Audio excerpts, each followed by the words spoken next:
All right. Let me see here. So I think I like that better. Okay. All right. And so let's get into it and talk about shadow work, right? You're constantly hearing you got to work on your shadow, you got to heal your shadow, you got to expose your shadow. Well, how do you figure out the shadow? Do you have to go through all these rituals, and do you have to go through all of these things in life to expose it, or is there an easier way? Okay. And so that's what we're going to talk about tonight on Astrology After Dark. I'm super excited. So let's go ahead and jump into it after the intro. And so, if you are new to me, to the channel, to any of my content in social media land, my name is kkatrice. I am the Natal Chart Navigator, and I'm an intuitive energy reader, and I teach open minded, ambitious, professional women how to utilize, how to read, understand, and utilize the information in their charts so that they can prosper in every area of their lives. That is so long. I'm going to have to figure out how to shorten that. Okay. But that is what I do. And so I am so super hyped to be back with you tonight. um, so let's go ahead. Let's get into this because I'm really super excited about this because one thing I love about the natal chart is that it's you. Okay, it is a energetic map of you. Okay, and so when you use your natal chart to identify the shadow energy in your life, it can be really a enlightening journey for you, okay, of self-discovery. And when you really get into reading your natal chart, you it really is a journey of self-discovery that turns into self-mastery, okay? And so your shadow self is the part of you that remains largely hidden in your unconscious mind. Okay. And so that is your desires, your emotions, and your impulses that you might reject or ignore. Okay. And so when you use your natal chart to expose this, it's a lot easier than having to struggle and try to figure out why you do the things you did or why this happened to you in childhood. You can look in your natal chart, you can read your chart, and it'll tell you exactly why, things happened the way they did in your life. Okay. And so it's really, really fascinating. Okay. And so, let's go ahead, let's get more into this. Okay. So you got to have your natal chart. So if you don't have your natal chart, okay, if you haven't ever pulled your natal chart, here on the channel, I have a tutorial where you can go, shows you how to pull a free natal chart on astro.com. You will need your time, date, and place of birth. Now, if you don't know your time of birth, you can try to be as accurate as possible. If you don't know the exact time, try to be as accurate as possible, but you put that information in, and then it will give you your birth chart. Okay, and so now you want to one of the placements. Some of the ways you can identify the shadow energy. Okay, so your shadow planets, you can look at the signs and houses that are ruled by your shadow planets. Okay, and so your shadow planets are Pluto, Saturn, and Mars. Okay. Saturn and Mars are Saturn is the greater malefic, Mars is the lesser malefic, and then Pluto is the planet of transformation. It's of death, rebirth, and transformation. Okay. And Pluto also rules the shadow. Okay. And so you can look and see what signs and houses, the signs and the houses that these three planets rule. Okay. So, say for example, we're going to take a, um a Leo rising chart. Okay, Leo rising chart, and so the fourth house in a Leo rising chart is uh, Scorpio. So Pluto and Mars rule Scorpio. Okay, and so then you look. Okay, so Saturn is the next um planet. So you look at Saturn. Saturn rules Aquarius and Capricorn. Okay. And so you look and see where Capricorn is in that chart. And so it would be on the sixth house. Okay. And then you look and see where Aquarius is on that chart, and it would be the seventh house. Okay. And then you got to look and see where Aries is, because Mars rules Aries as well. Okay. And so in a Leo rising chart, that would be on the ninth house. Okay. And so you're going to have to look at those houses. Okay. And those houses um, will show what your shadow, what your some of your shadow qualities would be. Okay. So for example, you have Pluto, Scorpio, fourth house. Okay. And so there may be some now. You got to remember Pluto also rules. You gotta take the sign into um account as well. Okay, because it says signs and houses. Okay. So if you're taking notes, write this down. It's going to be up on the channel, so you can go back and you can look at it. Um, Look at it, pause it, take notes. Okay. Um, okay, so let me get back to my notes. Okay, so you want to look at um where it is. Now the fourth house in a Leo rising chart, the fourth house is where Scorpio is. Okay. And so Pluto rules that house. Now Scorpio energy is a very it's water energy.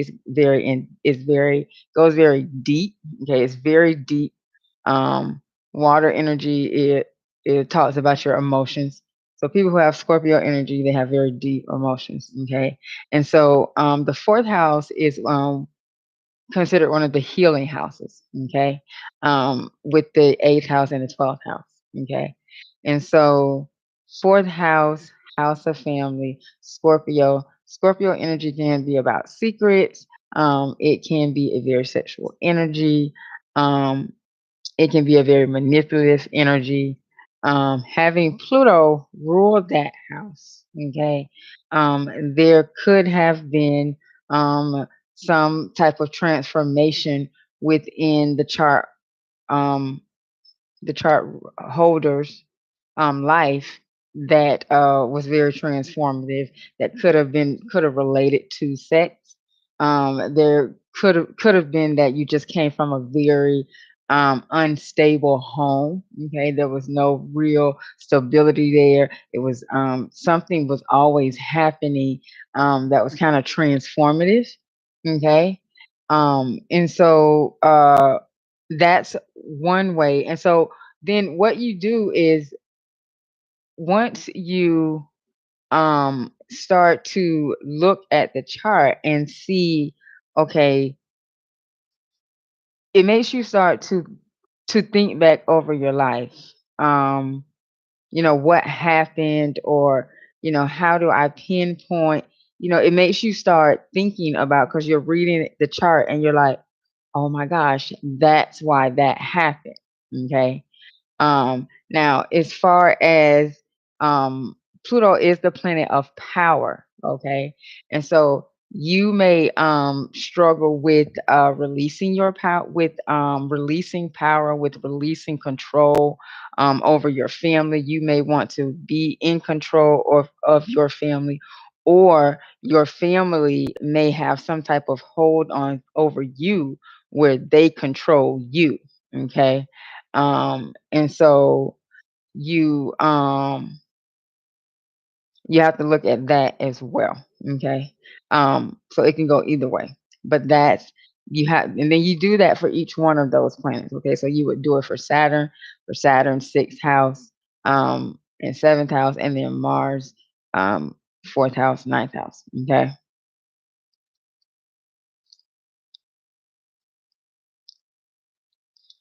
Okay. So that's one way to identify the shadow energy. Okay. Now, two, another way, pay attention to the aspects between your shadow planets and the other planets in the chart. Okay. Now, these aspects can show you how your shadow energy is interacting with other parts of yourself and your personality. Okay. So, for example, if you have a square between Pluto and the moon, then you may have difficulty in expressing your emotions in a healthy way. Okay. And so when you see that and you go into it, okay, um, then you're like, oh my gosh, I need to learn how to be how to express my emotions without blowing up at somebody. Okay. Learn how to express my emotions before it gets to a point to where it just bubbles up and then I just blah, you know. Um and so that is another way. Okay. Now, if you have not gotten the framework, okay, my free ebook, the 3-step framework to get in sync with your natal chart, is absolutely free. You can go to my link tree, and let me put the link here now. HTTPS. Um,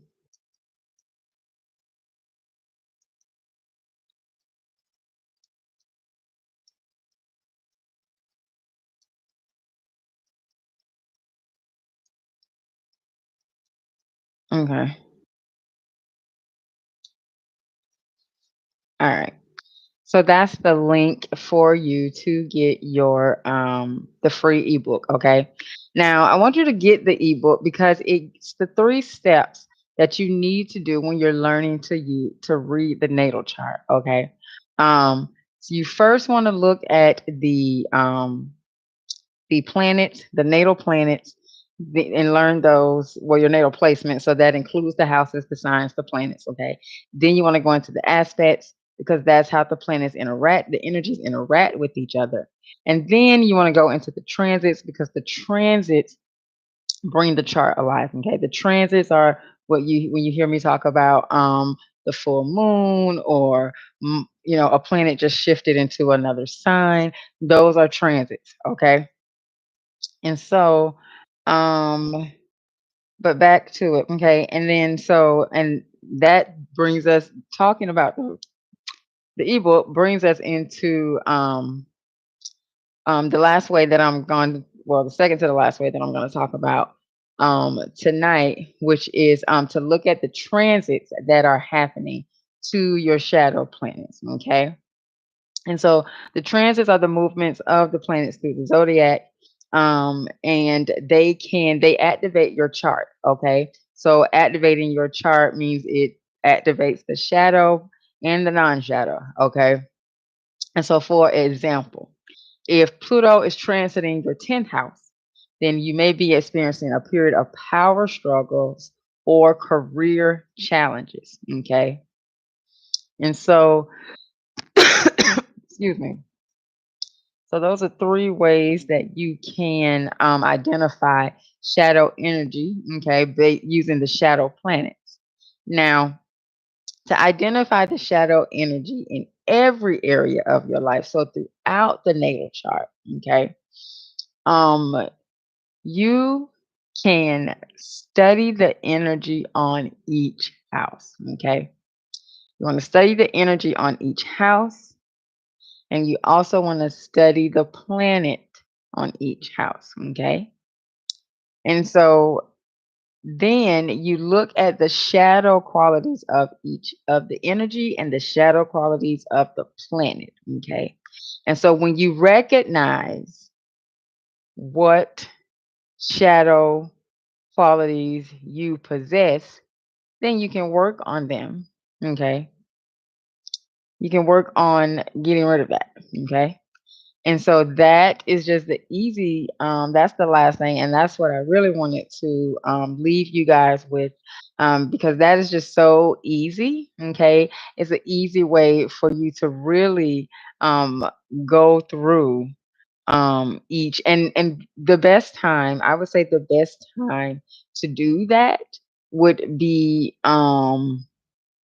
at the full moon of each sign. Okay. So like we just had the Aquarius full moon on when did we had the Aquarius full moon? Yesterday. Lord have mercy. We just had the Aquarius full moon um on yesterday, right? And so that this would be a great time for you to go in your chart and to look and see where Aquarius is in your chart, okay? And write down the shadow qualities of Aquarius, okay? Write down the shadow qualities of Saturn, okay? Also Uranus, because Uranus is the modern ruler of Aquarius and Saturn is the traditional ruler, okay? And so you're going to write down those shadow qualities and then you just identify, which ones that you exhibit, okay, of that energy. And then you work on that, okay? And so each time we have a full moon, because you're working to release that, okay? And so each time that there's a full moon in the sign, you will do that. And so then next month it will be for Pisces. Okay. So look at your Pisces house and go through there. Okay. And what it does is it brings awareness it helps you to bring awareness to you. Like it's quick. It's a quick way. You don't have to go through all this extra. Um, I've just been, and this is kind of a tangent, but if you have followed me for any amount of time, then I always say, I will go off on a tangent. But okay, one thing that I've been working on is uh, releasing myself from extraness, from beliefs that don't serve me around beliefs, if that makes sense. Like, because a belief is just a thought that you keep thinking over and over and over again.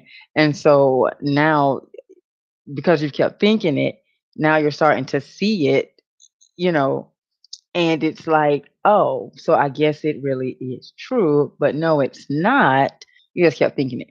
But anyway, releasing beliefs around beliefs that are not really true. Okay. Um, and so like this is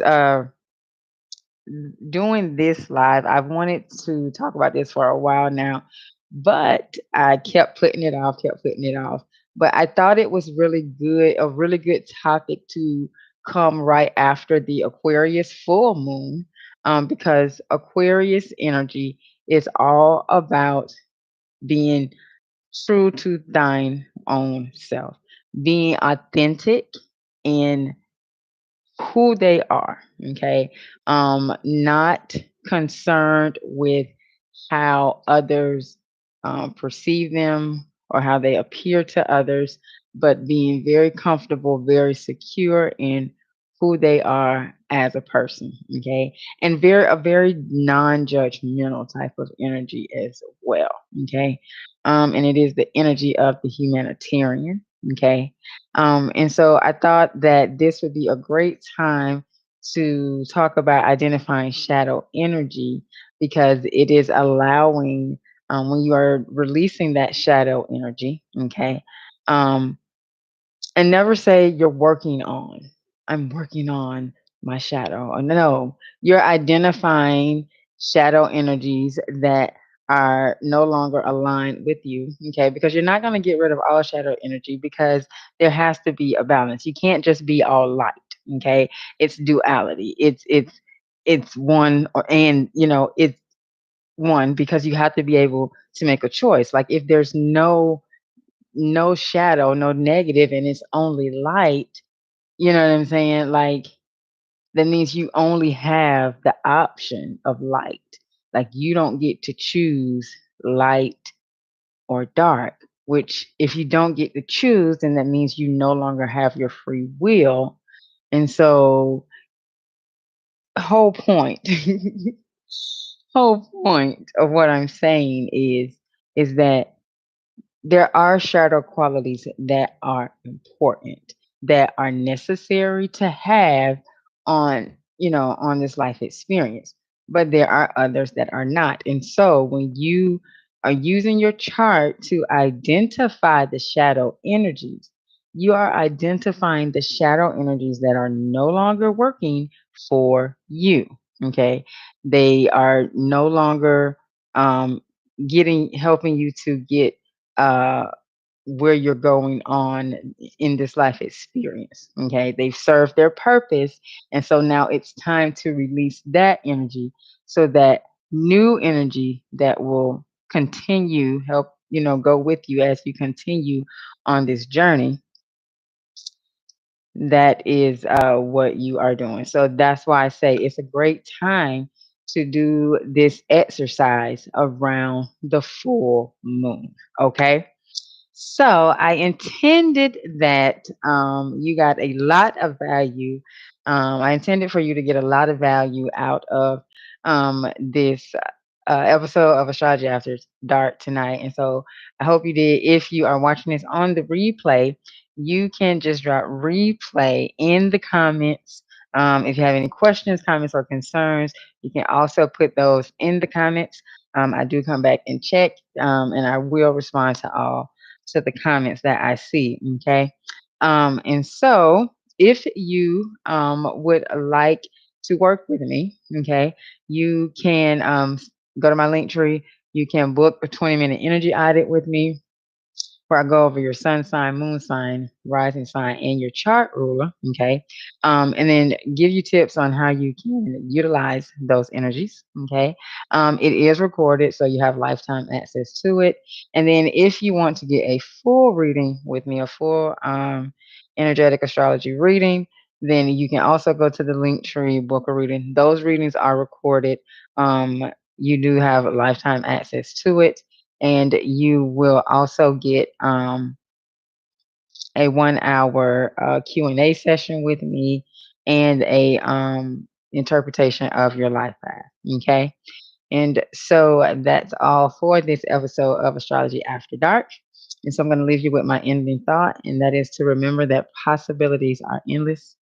If you can see it in your mind, then you can definitely hold it in your hand. And that should make you smile because you really do create your own reality. Have a good one.